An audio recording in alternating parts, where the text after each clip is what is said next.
Hello everyone, once again welcome you all in our YouTube channel Azad High School.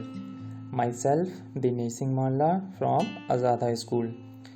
आज हम पढ़ेंगे class 7th के subject English का chapter number 1। तो ये वीडियो क्लास 7th के स्टूडेंट्स के लिए है। तो क्लास 7th के जितने भी स्टूडेंट्स हैं उनसे मेरी रिक्वेस्ट है कि इस वीडियो को शुरू से लेकर लास्ट तक ज़रूर देखें। इस वीडियो में आज हम पढ़ेंगे इंग्लिश के सब्जेक्ट का चैप्टर नंबर 1। तो चलिए शुरू करते हैं। चैप्टर नंबर 1 है हमारा कैसा वियंका। ये एक छोटी सी स्टोरी है एक छोटे से बालक के ऊपर, एक बॉय के ऊपर, कि कैसे उसका शिप जो है वो आग की लपटों में पूरा गिरा हुआ होता है, लेकिन वो अपने पिता की आज्ञा का पालन करते हुए उस शिप के ऊपर लास्ट तक रहता है और अपनी जान गंवा देता है। तो ये कहानी है एक सच्ची घटना के ऊपर जो हुई थी 1798 में, एक बैटल के दौरान, एक जंग के दौरान, जो किसके बीच में हुई थी? ब्रिटेन और फ्रांस के बीच में। तो चलिए शुरू करते हैं इस चैप्टर को, कैसा वियंका।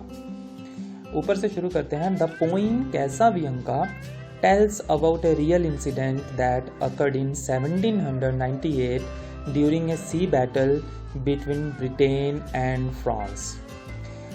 ये जो पोइम है, ये जो कविता है कैसा वियंका, ये हमें क्या बताती है? अबाउट अ रियल इंसिडेंट, एक सच्ची घटना पे आधारित है जे दैट अकर्ड इन 1798, जो कब हुई थी? 1798 में। ड्यूरिंग ए सी बैटल, एक सी बैटल के दौरान, एक जंग के दौरान, जो कहाँ पे हुआ था? समुंदर में हुआ था। किसके बीच में? बिटवीन ब्रिटेन एंड फ्रांस के बीच में। तो ये जो कहानी है ये एक सच्ची घटना के ऊपर आधारित है जो हुई थी 1798 में। एक सी बैटल हुआ था किसके बीच में? ब्रिटेन और फ्रांस के बीच में। ये उसके ऊपर ये कहानी जो है वो आधारित है। यंग कैसा वियंका was the son of the admiral of the French warship। Young कैसा वियंका एक लड़के का नाम है। ये पूरी स्टोरी उसके ऊपर बेस्ड है। तो यंग कैसा वियंका, यंग मीन्स अभी छोटा है वो। यंग कैसा वियंका was the son of the admiral। Young कैसा वियंका जो है वो किसका सन है, किसका पुत्र है? वो admiral of the French worship. Admiral कौन होता है? जो नौसेना का अध्यक्ष होता है, उसको हम बोलते हैं एडमायरल। मैं स्टूडेंट से ये एक चीज़ बोलना चाहूँगा कि जितने भी डिफ़िकल्ट वर्ड्स जो मैं यहाँ पे हिंदी में मीनिंग बताते जाऊँगा वो आप अपनी नोटबुक के ऊपर उतारते जाएं और उस वर्ड मीनिंग्स को अच्छे से याद करें। तो एडमायरल का मीनिंग क्या बताया मैंने? नौसेना अध्यक्ष। तो यंग कैसा वियंका जो था वो पुत्र था, बेटा था किसका? नौसेना अध्यक्ष का, French of the French worship. Worship होता है जंगी जहाज, जिसे जंगली जहाज बोलते हैं, जिसको लड़ने के लिए हम यूज़ किया जाता है, जिसको लड़ने के लिए यूज़ किया जाता है उसको बोलते हैं वॉरशिप, फ्रेंच वॉरशिप। कैसा वियंका जो था वो फ्रांस की तरफ से लड़ रहा था, और फ्रांस की जो लड़ाई थी वो किसके साथ थी? ब्रिटेन के साथ थी। He remained at his post despite the fact that the ship had caught fire। Despite का मीनिंग होता है बावजूद, ठीक है। He remained at his post, वो अपनी पोस्ट पे तब तक रहा जब तक ship, despite the fact that the ship had cot fire, इसके बावजूद वो अपनी पोस्ट पे रहा जबकि शिप में आग लग चुकी थी। शिप में आग भी लग चुकी थी, उस जंग के दौरान शिप में आग लग गई थी, लेकिन फिर भी जो यंग कैसा वियंका था, बॉय था, वो अपनी पोस्ट के ऊपर डट के खड़ा रहा, वो वहां से नहीं गया। He had received orders from his father। क्यों? क्योंकि उसको अपने पिता से ये ऑर्डर्स मिले हुए थे, ये आदेश मिले हुए थे, not to abandon his post till he was told। abandon का मीनिंग होता है छोड़ देना, कि वो उस पोस्ट को तब तक नहीं छोड़ेगा जब तक उसको कहा ना जाए। तो ये था, शॉर्ट समरी थी इस कहानी की, कि कैसा वियंका जो है एक रियल इंसिडेंट है जो 1798 में हुआ था, एक सी बैटल के दौरान, जो किसके बीच में लड़ा गया? ब्रिटेन और फ्रांस के बीच में। यंग कैसा वियंका जो था वो किसका बेटा था? वो एक नौसेना अध्यक्ष का बेटा था। ही रिमेंड, वो अपनी पोस्ट के ऊपर तब तक रहा जब तक शिप को जो है वो आग नहीं लग गई। ही, क्यों वो अपनी शिप के ऊपर तब तक क्यों रहा? क्योंकि उसको अपने पिता से ये ऑर्डर मिले हुए थे, नौसेना अध्यक्ष थे उसके पिता, उनसे इसको ये ऑर्डर मिले थे कि तुम तब तक इस शिप के ऊपर रहोगे जब तक मैं नहीं बोलूँगा, तुम अपनी ड्यूटी तब तक निभाओगे जब तक मैं तुम्हें आदेश नहीं दूंगा, तुम इस शिप को तब तक नहीं छोड़ोगे जब तक मैं तुमको आदेश नहीं दूंगा। तो चलिए पैराग्राफ वाइज शुरू करते हैं। The boy stood on the burning deck whence all what he had fled.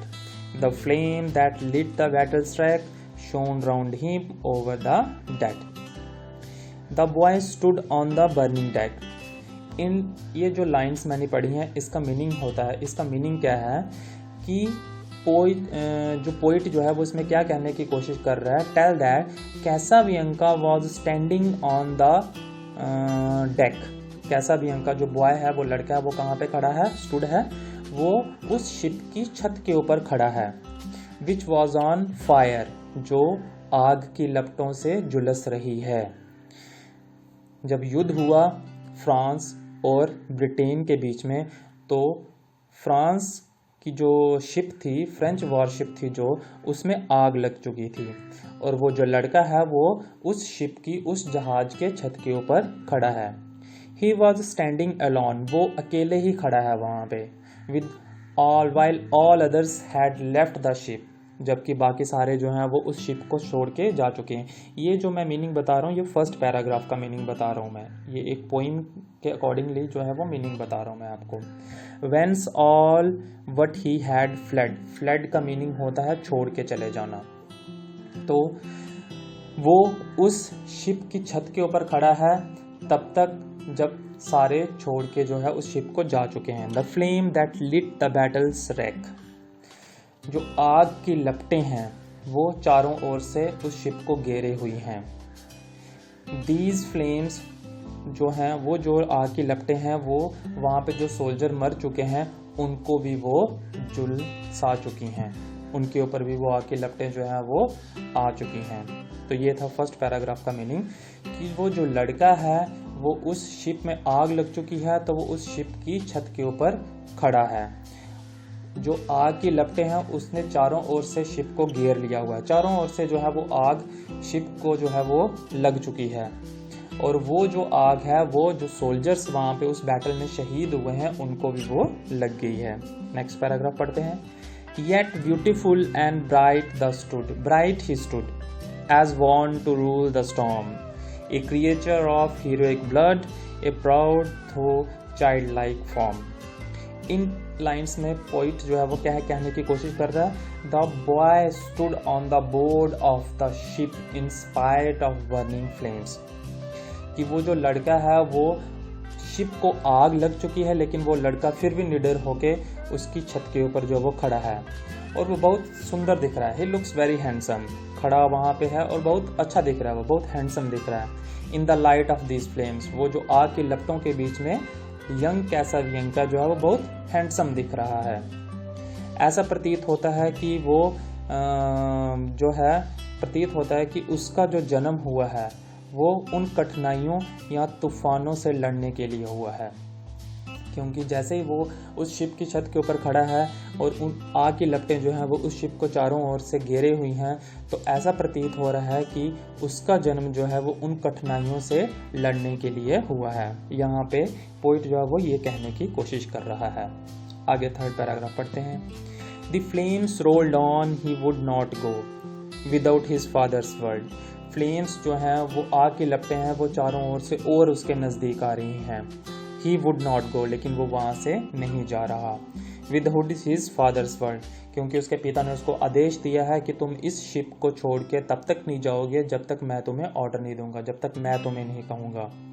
That father faint in death below, his voice no longer heard. लेकिन उसके पिता की जो वो पहले से ही मृत्यु हो चुकी है, पहले से ही उसकी मौत हो चुकी है उस शिप के नीचे वाले हिस्से में। बिलो, बिलो मीन्स नीचे वाला हिस्सा। His voice no longer heard, लेकिन उसके पिता की आवाज़ जो है वो अब नहीं सुनी जा सकती। लेकिन उसका बेटा जो है वो अभी भी अपने पिता का आदेश का पालन कर रहा है। अभी भी उसे यकीन है कि उसके पिता जो है वो उसको आदेश देंगे कि इस शिप को छोड़ दो अब, क्योंकि उस शिप में आग लग चुकी है। He called aloud, वो जोर से चिल्लाता है। Say father say, पिताजी कहिए।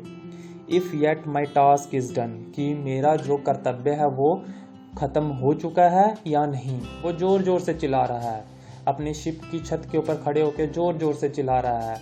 चारों ओर से आग की लपटें जो है वो उसके पास में नज़दीक आ रही हैं, और वो जोर जोर से चिल्ला रहा है कि पिताजी मेरा जो कर्तव्य है वो पूरा हो चुका है या नहीं, वो मुझे बताइए। He knew not that the chieftain lay unconscious of his son. वो नहीं जानता, चैप्टियन होता है कमांडर, जो उस शिप का कमांडर होता है। तो he knew not that, वो नहीं जानता कि उस शिप का जो कमांडर है उसको उसके बेटे की कुछ स्थिति के बारे में पता है। कमांडर कौन होता है? उसका पिता, जो एडमायरल है। तो उसको नहीं पता, यंग कैसावियंग का उस लड़के को नहीं पता कि उसके पिता को उसकी कंडीशन के बारे में पता है कि वो किस कंडीशन से जो है वो गुजर रहा है। आगे पढ़ते हैं। Speak father, once again he cried, एक बार फिर से वो चिल्ला के कहता है, फादर स्पीक, पिताजी बोलिए। If I may yet be gone, क्या मैं यहाँ से जा सकता हूँ। वो अपने पिता के आदेश का पालन कर रहा है, और वो जोर जोर से चिल्ला भी रहा है कि मैं यहाँ से जा सकता हूँ कि नहीं जा सकता हूँ, क्योंकि उसके पिता ने उसको आदेश दिया था कि तुम इस शिप को तब तक छोड़ के नहीं जाओगे जब तक मैं तुमको नहीं बोलूँगा। लेकिन उसका पिताजी जो हैं वो उस शिप के नीचे वाले हिस्से में पहले से मर चुके हैं। एंड वट द यहाँ पे देखिए कुछ मिसप्रिंट है वहाँ पे, शॉर्ट्स रिप्लाइड, वो हम नीचे से देख लेते हैं क्या है ये। बूमिंग, ये लिखा है booming. And what the booming shots replied and fast the flame rolled on, और अचानक से जो है वो चारों ओर से आग की लपटें जो हैं वो उसके नज़दीक आने लगती हैं। और बूमिंग शॉट्स मीन्स जो फायर की जो आवाज़ें होती हैं, जो शॉट गन्स की आवाज़ें होती है, उसके बीच में उसकी आवाज़ जो है वो दब के रह चुकी है। वो ज़ोर ज़ोर से चिल्ला रहा है, लेकिन आग की लपटों और जो फायर हो रहे हैं उसके बीच में उसकी आवाज़ जो है वो दब के रह चुकी है। वो ज़ोर ज़ोर से चिल्ला रहा है, अपने पिताजी को आवाज़ लगा रहा है कि मेरा कर्तव्य जो है वो पूरा हो चुका है, मैं अब यहाँ से जा सकता हूँ कि नहीं जा सकता हूँ। ज़ोर ज़ोर से चिल्ला रहा है वो। Upon his brow he felt their breath and in his waving hair, तो जैसे जैसे टाइम बीतता चला जाता है तो उसको क्या महसूस होता है कि आग की लपटें जो हैं वो उसके नज़दीक आ रही हैं। उसको वो आग की लपटों की हीट जो है वो अपने बालों में और अपने सर पे जो है वो महसूस होती है। And looked from the loan post of death in still yet brave disappear, और वो अपने आप को मौत के बिल्कुल नज़दीक देख रहा है, लेकिन फिर भी वो ब्रेव एकदम निडर होके वहाँ पे खड़ा है छत के ऊपर, शिप की छत के ऊपर वो निडर होके खड़ा है, जबकि उसको पता है कि उसकी मौत जो है वो नज़दीक आने वाली है। And shouted but once more aloud, फिर से वो एक बार चिल्लाता है जोर से, my father must I stay, क्या मेरा अब यहाँ पे रुकना अच्छा रहेगा, या मस्ट आई स्टे का मीनिंग हुआ है कि मैं अब यहाँ पे रुकूं या ना रुकूं, मुझे आदेश दीजिए। फिर से वो जोर से अपने पिता को आवाज़ लगाता है। While over him fast through sail and shroud, जबकि आग की लपटें जो हैं वो सेल होता है जो शिप के ऊपर एक बड़ा सा कपड़ा जो है वो खींचा जाता है जिससे उसकी डायरेक्शन जो है वो तय की जा सके, वो होता है सेल, ठीक है। और श्राउड होता है वो कपड़ा जिसके ऊपर एक डेड बॉडी को जो है वो लपेटा जाता है, वाइट कपड़ा जैसे होता है, उसको हम बोलते हैं श्राउड, कि जिसके अंदर वाइट कपड़ा वो वाला जिसके अंदर एक डेड बॉडी को लपेटा जाता है। द रैथिंग फायर्स मेड वे, जो आग की लपटें हैं वो अपना रास्ता बना रही हैं, वो और उसके लड़के के जो है वो नज़दीक आती हुई नजर आ रही हैं। They wrapped the ship in splendour wild, they wrapped the ship in splendor wild, they caught the flag on high, वो जो आग की लपटें हैं उन्होंने उस शिप का जो फ्लैग होता है उसको भी अपनी चपेट में ले लिया है। and streamed above the gallant child, और वो उस gallant का मीनिंग होता है ब्रेव, बहादुर, और वो उस बहादुर बच्चे की तरफ बढ़ रही हैं, like banners in the sky, जैसे कि बैनर्स जो हैं वो आसमान के ऊपर जिस तरह से रहते हैं उस तरह से वो जो है वो उस बच्चे की ओर जो है वो आग की लपटें तेजी से बढ़ रही हैं उस ब्रेव बच्चे की तरफ। बैनर्स का मीनिंग होता है फ्लैग्स होते हैं। बैनर्स क्या होते हैं? फ्लैग्स होते हैं। Like flags in the sky, कि उस शिप के ऊपर जो फ्लैग रहता है, एक बड़ा सा फ्लैग रहता है, शिप हर एक शिप का एक फ्लैग रहता है, तो उसको भी आग ने जो है वो अपने चपेटे में ले लिया हुआ है। आगे बढ़ते हैं। There came a burst of thunder sound, अचानक से एक जोर से जो है वो आवाज होती है, थंडर होता है, एक बिजली चमकती है और साउंड आती है बहुत तेजी से। The boy oh where was he, तो उस साउंड के साथ ही वो जो लड़का है वो क्या हो जाता है, वहां से कहीं गायब हो जाता है। मीन्स कि वो जो आग की लपटें होती हैं वो उसको भी अपने साथ जो है वो लपेट लेती हैं, वो उन आग की लपटों के अंदर झुलस जाता है। जैसे ये साउंड होती है, थंडर साउंड होती है, तो वो जो आग की लपटें हैं वो उसको भी अपने अंदर झुलस लेती हैं।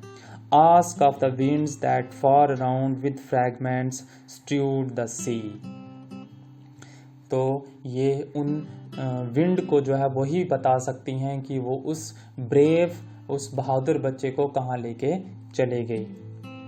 With mast and helm and pennon fair, with mast, mast होता है एक tall pole that support the sail, एक लंबा सा खंभा होता है जो सेल को, जो सेल शिप का जो कपड़ा होता है उसको सपोर्ट देता है, उसको बोलते हैं मास्ट।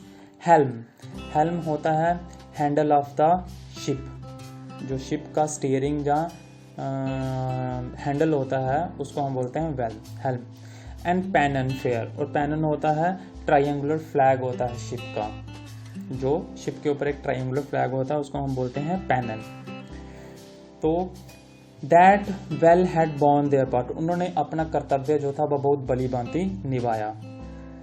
But the noblest thing which perished there, लेकिन वहाँ पे एक महान चीज जो है वो क्या हुई? पेरिश्ड का मीनिंग होता है, पेरिश्ड का मीनिंग आपको नीचे पता चलेगा। पेरिश्ड क्या होता है? गॉड डिस्ट्रॉयड, एक महान चीज जो वहाँ पे डिस्ट्रॉय होके रह गई। Was the young faithful heart, वो क्या था? एक नौजवान यंग फेथफुल दिल, हार्ट होता है दिल। एक वहाँ पे जो नोबलेस्ट थिंग थी, महान चीज जो जिसका विनाश हो गया, पेरिश्ड होता है गॉड डिस्ट्रॉयड, जो वहाँ पे खत्म हो गया, वो कौन था? वो यंग कैसाबियंका था, जिसने अपनी ब्रेवरी दिखाई वहाँ पे, जिसने अपने पिता का आदेश का पालन किया। वो तब तक नहीं वहाँ से हटा जब तक उसके फादर उसको नहीं बोलते कि अब तुम्हारी ड्यूटी ख़त्म हो चुकी है, अब तुम यहाँ से जा सकते हो। तो वो अपने पिता की आदेश का पालन करता रहा और उसने अपनी वहाँ पे जान गंवा दी। तो बहुत ही ब्रेव सोल्जर था वो, बहुत ही ब्रेव लड़का था वो। तो ये कहानी लिखी है फेलिका हेमन ने। फेलिका हेमन वाज ए ब्रिटिश पोइट, वो एक ब्रिटिश की पोइट है। She was highly regarded by the great poets of her time like William Wordsworth. Her poems become popular in both England and America. उसकी जो पोइम्स हैं वो इंग्लैंड और America में भी बहुत ज़्यादा फेमस हैं। Casabianca is her most popular poem, ये जो पोइम है वो उसकी सबसे मोस्ट पॉपुलर जो है वो पोइम में से मानी जाती है।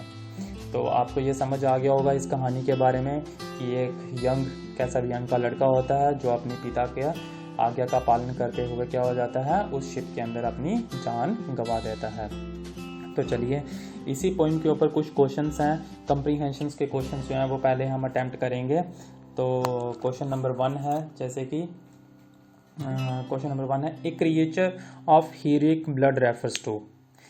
हीरोइक ब्लड, जो इस कहानी के अंदर क्रिएचर ऑफ हीरोइक ब्लड जो है वो किसको रेफर किया गया है? यंग बॉय को, एडमायरल ऑफ द शिप को, नौसेनाध्यक्ष को, या फिर सेलर्स को?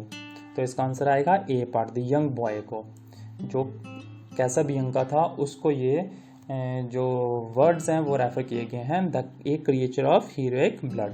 सेकंड क्वेश्चन करते हैं। The father was unconscious of his son because, father को नहीं पता था अपने बेटे के बारे में, क्यों?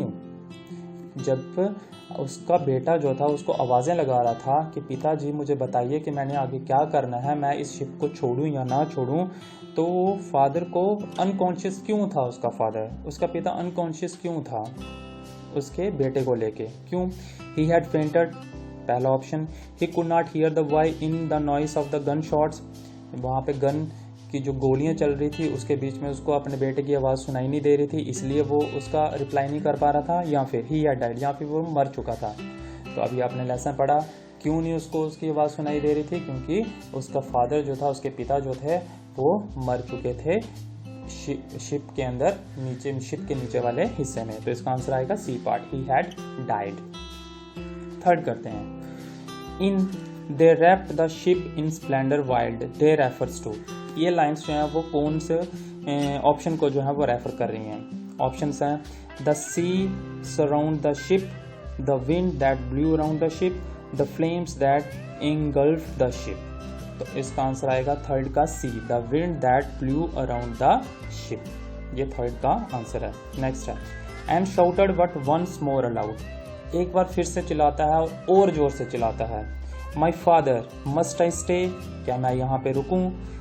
दिस वॉज द बॉयज, आगे है अब क्या होता है, ये बॉयज के लास्ट क्या होती हैं? Last call to his father, वो लास्ट बार अंतिम बार अपने पिता को बुलाता है। Seventh call to his father, या फिर सातवीं बार अपने फादर को बुलाता है, या फिर first call to his father, या फिर उसकी पहली कॉल होती है अपने फादर को। तो इसका आंसर क्या आएगा? ए पार्ट, ये उसकी लास्ट कॉल होती है जब वो जोर से चिल्लाता है अपने फादर को एक बार फिर से कि माई फादर मस्ट आई स्टे, क्या मैं यहाँ पे रुकूं या फिर यहाँ से अभी चला जाऊं। तो ये उसकी लास्ट कॉल होती है। तो इसका आंसर आएगा A part, last call to his father, कि वो अंतिम बार अपने पिता को आवाज़ लगाता है। चलिए आगे बढ़ते हैं। A two complete the following sentences, इन सेंटेंसेस को आगे फिलअप्स नहीं है, इन सेंटेंसेस को आपने कंप्लीट करना है। जैसे फर्स्ट है, as the battle raged on the flames dash, क्या आएगा इसमें? As the battle raged on the flames, इसके आगे आएगा begin spreading and they engulfed the ship like a fog. ये इसकी आगे की लाइन्स आएंगी, ध्यान से सुनिए, इसको आपने अपनी नोटबुक के ऊपर उतारना है। सेकंड A2 के फर्स्ट पार्ट का आंसर क्या आएगा? As the battle raged on the flames, इसके आगे क्या आएगा? Begin spreading and they engulfed, engulfed का स्पेलिंग है ENGULFED, engulfed the ship like a fog. Second question, second part, young Casabianca called out to his father many times asking him if, Casabianca जो है वो अपने पिता को बहुत आवाज़ें लगाता है क्या पूछने के लिए?